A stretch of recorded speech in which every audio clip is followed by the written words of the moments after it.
खासदार श्रीकांत शिंदे सर आपल्यासोबत आहेत. ज्या पद्धतीने उद्धव ठाकरेंनी जोरदार भाषण केलं आणि त्यांनी हे सुद्धा सांगितलं की अनेक जी मुलं आहेत आम्ही घडवली, खासदार घडवले, आमदार घडवले, मात्र तुम्ही घडवत नाही तर फक्त पळवून नेता. पुन्हा एकदा तीच. बघा, मला वाटतं हे खासदार आमदार हे जे आहेत, जे निवडून येत आहेत 5-5 लाख लोकांमधून, 4 लाख लोकांमधून आमदार होतात, खासदार होतात आणि जोपर्यंत तुमच्याबरोबर आहेत तोपर्यंत चांगले, तुमच्याकडून गेले की लगेच वाईट. आज तुम्ही काय करता? जिल्हा परिषदमध्ये काय करता? पंचायत समितीमध्ये काय करता? कुठल्या कार्यकर्त्याच्या मागे उभे राहिले? आमदार किती, असेंब्ली कॉन्स्टिट्युएन्सीज किती लढले? मी की 120 आले, किती निवडून? 20. अशी परिस्थिती जी आहे ती आहे. काय ही परिस्थिती आली याचा विचार कधी करणार आहे की नाही? का फक्त मीच मीच मीच बोलणार आहे? फक्त माझ्यामुळेच झालेलं आहे सगळं, तुमच्यामुळेच झालेलं आहे, तुमच्यामुळेच जात आहेत. त्यांचं असं म्हणणं आहे की जर तुम्ही असं म्हणताय की वेळ देत नाही तर मग हे आमदार खासदार कसे निवडून आले? 120 या मधून 20 आले ना निवडून. आणि निवडणुकीच्या वेळेस 5-5, 6-6 सभा घेतलेत मी.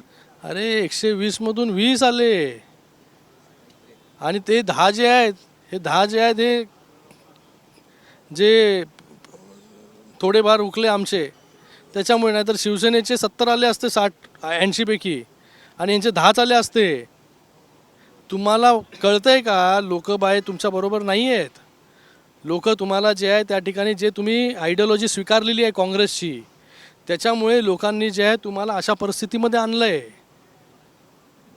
त्यांचं असं देखील म्हणणं आहे, जर तुम्ही म्हणत असाल, शिवसैनिक म्हणत असतील की मी वेळ देत नाही तर मी पक्षप्रमुख पदाचा राजीनामा देईल, तुमच्यातला कुणालाही पक्षप्रमुख करा, पण अशा लोकांच्या हातामध्ये पक्ष देऊ नका. आज ज्या प्रकारे शिवसेनेच्या वर्धापन दिनी ज्या शिवसेना प्रमुखांनी काँग्रेसचा इतके वर्ष हयात असेपर्यंत तीव्र विरोध केला, मी माझ्या पक्षाचा कधी काँग्रेस होऊ देणार नाही, नाहीतर मी माझं दुकान बंद करेन, हे शब्द कोणाचे होते?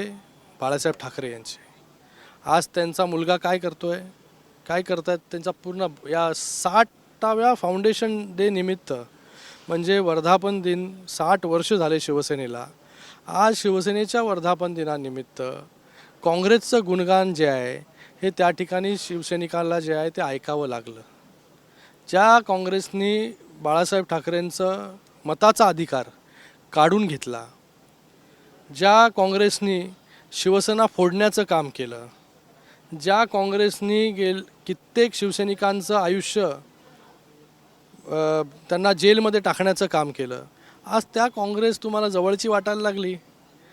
आणि ज्या हिंदुत्ववादी आयडियोलॉजीबरोबर गेले अनेक वर्ष आपण भारतीय जनता पार्टी आणि शिवसेना हे एकत्ररित्या इतके वर्ष जे आहे महाराष्ट्रामध्ये आपण सत्ता स्थापन केली, हिंदुत्वला पुढे घेऊन जाण्याचं काम आपण केलं. आज तुम्ही त्या ठिकाणी म्हणताय की काँग्रेसनी कधी जे आहे इतकं आम्हाला छळलं नाही. इतकं काँग्रेसबद्दलचं प्रेम कसं काय निर्माण झालं? मला काय वाटतं की जी भीती आहे खासदारांना होती, आमदारांना आहे, बाकी कार्यकर्त्यांना आहे, की यांचे नेते TMCला ॲडवाईस करतायत की काँग्रेसमध्ये विलीन होऊन जावा, NCPला ॲडवाईस करतायत की काँग्रेसमध्ये विलीन होऊन जावा. पण आज पक्षप्रमुखांनी स्वतः भर सभेमध्ये काँग्रेसबद्दल इतकी स्तुती केलेली आहे, तर मला तर वाटतं त्यांनी कार्यकर्त्यांना त्यांच्या अलर्ट तर केलं नाही की भविष्यासाठी तयार होऊन जावा. त्याचबरोबर त्यांनी खासदार, म्हणजे ज्या पद्धतीने संजय राऊत म्हणतायत की गद्दार आमदार खासदारांना तुडवा, उद्धव साहेब म्हणले की हे मला सांगायची गरज नाही, हे बाळासाहेब ठाकरेंनीच सांगितले, ज्यांनी पक्षाशी बैमानी केली, गद्दारी केली, त्यांना तुडवा. 2022 पासून तेच कॅसेट, तेच रेकॉर्ड जे आहे वाजवायचं काम करतायत. हिम्मत आहे तर या, बघूया. अरे तुमच्याकडे शिवसैनिक राहिले कुठे रस्त्यावरती उतरणारे? तुमच्याकडे फक्त ट्विटरवर ट्विट करणारे शिवसैनिक राहिलेले आहेत. तर हे सगळे जे आहे ते गिदड धमकी जे आहे शिवसैनिकाला देऊ नका. 2022मध्ये जेव्हा शिंदे साहेबांनी उठाव केला तेव्हा बोलले ना, मुंबईमध्ये तर यावं लागेल, दादरमधून जावं लागेल. शिंदे साहेब एकटेच आले, मुंबईमध्ये पण आले, दादरमधून पण गेले, वरळीमधून पण गेले. तेव्हा तर मुख्यमंत्री झाले नव्हते. त्यानंतरच सगळे मुलं पळवली, म्हणजे शिवसेनेत जे तयार झाले ते सगळे पळवले. तुम्हाला का सोडून जात आहेत? विचार तरी करा, विचार करा.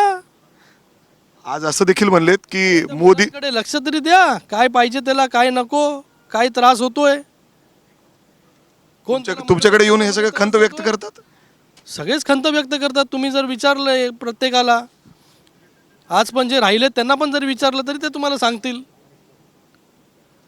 ते असं देखील म्हणलेत भाषणामध्ये की दिल्ली दरबारी, म्हणजे मोदी साहेब सांगतात तेच हे सगळं चालवतात सध्या, त्या पद्धतीनेच सगळं सुरू आहे. काय चालू आहे? शिंदे साहेब तसंच त्यांचंच ऐकतात सध्या, उधो त्यांचंच करतात. बाळासाहेबांचे जे विचार होते, बाळासाहेबांचं जे स्वप्न होतं 370 हटवण्याचं काम, हे कोणी केलं? मोदीजींनी केलं. राम मंदिरचं स्वप्न होतं बाळासाहेबांचं, ते बोलले मला एक दिवस प्रधानमंत्री बनवा, 370 पण हटवेन आणि राम मंदिर पण बांधेन. कोणी केलं? मोदीजींनी केलं. तर हे जर ते करत असतील तर त्यांचं गुणगान नाही करायचं. आम्ही अलायन्समध्ये आहे, तुमच्यासारखं नाही अलायन्समध्ये राहून देखील जे आहेत विरोधामध्ये भाष्य करायचं. आज पंतप्रधान नरेंद्र मोदीजींच्या नेतृत्वाखाली जे आहे हे एनडीएचं सरकार काम करतं आहे, आम्ही काम करतो आहे, आम्हाला अभिमान आहे त्यांचा, तर त्यांचं गुणगान करत राहू आम्ही. तुमच्यासारखं नाही, ज्या काँग्रेसने बाळासाहेबांचा मताचा अधिकार काढून घेतला, आज शिवसेनेच्या वर्धापन दिनानिमित्त काँग्रेसचं गुणगान आपण करताय, याच्यापेक्षा शोकांतिका दुसरी नसू शकते कुठलीच. अर्थात जर आपण बघितलं तर अशा पद्धतीने थेट खंत व्यक्त करतायत. उद्धव ठाकरेंनी ज्या पद्धतीने काँग्रेसची साथ दिली आणि आज सुद्धा त्यांच्या भाषणात काँग्रेसचं उद्धव ते करत होते, याची नाराजगी आणि खंत खासदार श्रीकांत शिंदे या ठिकाणी व्यक्त करतायत.